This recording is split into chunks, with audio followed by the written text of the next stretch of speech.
So let's see, get out the old game design folder. Hold on. I have to get these main parts. Sleep is Death folder. This is just general game designs aren't big enough to have their own folder and all my talks and stuff. That, this, that. The process of creating a game is so long and so drawn out that it really feels like there's not very much room in that process for kind of creative spark. This is base. If this gets affection, you only have a certain amount of these ships left. I think when I actually sit down and focus and kind of have an idea and let it kind of just flow out of me onto paper and get every little aspect of it that I can, that's where my creative process is actually happening. Then you launch down this thing. I guess this is the equivalent of an architect's sketch. And then, actually building the building is not really creative in the same way as actually sketching it out and kind of figuring out what it's going to look like. And this is what a Terran normal troop looks like. My name is Mez, and I'm Jason Moore's son. So here is the original design for Passage that I think I ended up tearing out of a notebook that I had it in. So Passage is, I guess, the game that made me a well-known independent game designer, or the game that I'm still known for, even though it's like 3 years old.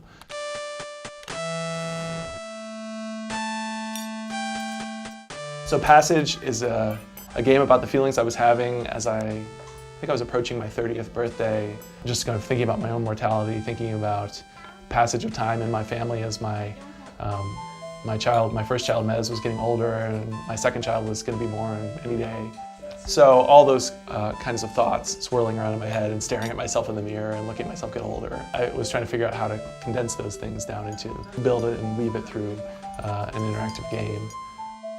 Passage is about pretty much Jason and Lauren going through time. Character position could represent time. We start off, you're born at this edge of the screen, you're young, middle-aged, and old, and eventually you're dead once you reach that other edge. Lauren stands in this one place, then Jason starts walking.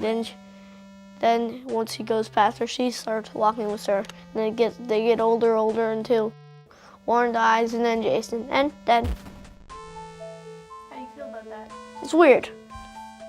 Maybe they're not sure what their goal is. Perhaps along the way they get hints about what it is. More and more clear, but they don't discover until the end. And maybe a different goal each time.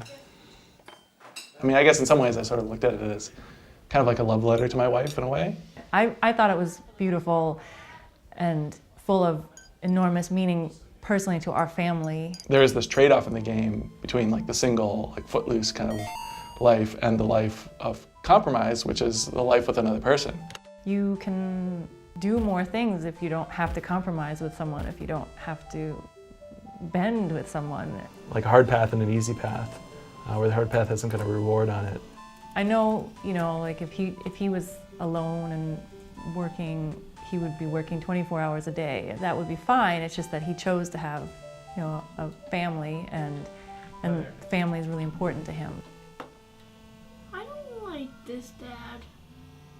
I think when I'm sort of sitting down to finally come up with, sort of flesh out the idea into notes and actually channel it into a more concrete form, as opposed to these ideas floating around in my head, I try to preface that process with these themes that I want the work to deal with. So that's the first thing that I start listing. I guess I sort of frame them that way. When I'm approaching them, I sort of want to challenge myself to make a game about something that's like so big I can't really put my arms around it, that I can't really even necessarily put it into words. When it was first shown at the Gamma event, some people I saw people reacting to it, and they reacted very strongly to it, and kind of, walked up to me and congratulated me on the design and so on, and then kind of stood there in a moment of silence and they're contemplating their own mortality or whatever it made them do. And then all these people, once it was released online, all these people talked about how it made them cry, and it was the first game to make them cry, or how it made them, they were all showing it to their wives or their girlfriends, and I've even had people say, made them reconsider the life path, they were quitting their job, they were, I had just crazy reactions. One guy seemed like he was suicidal as a result of it, and was emailing me for like a week and a half, on the brink of a nervous breakdown. It was just like these crazy reactions, along with a very, very large dose of God, Jason Rohr, you're the most pretentious jerk in the world. I hate you. You know? So it had this kind of mix of like all these people praising it as the greatest thing ever, and then this other contingent saying. A lot of people thought it wasn't even a game because of the screen orientation and the screen aspect ratio.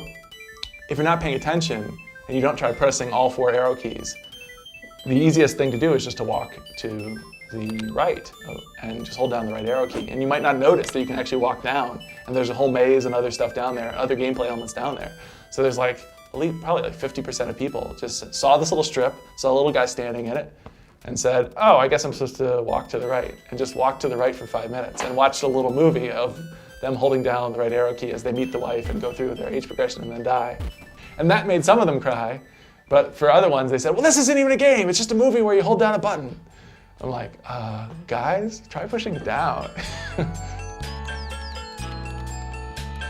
So yeah, it's kind of funny. I mean, I guess like I said before, I feel like I'm sort of, in some ways, it's a great calling card. You know, I'm the guy who made Passage.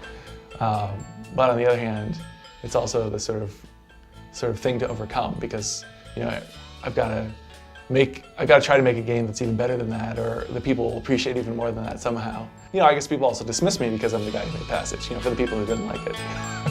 You know, so.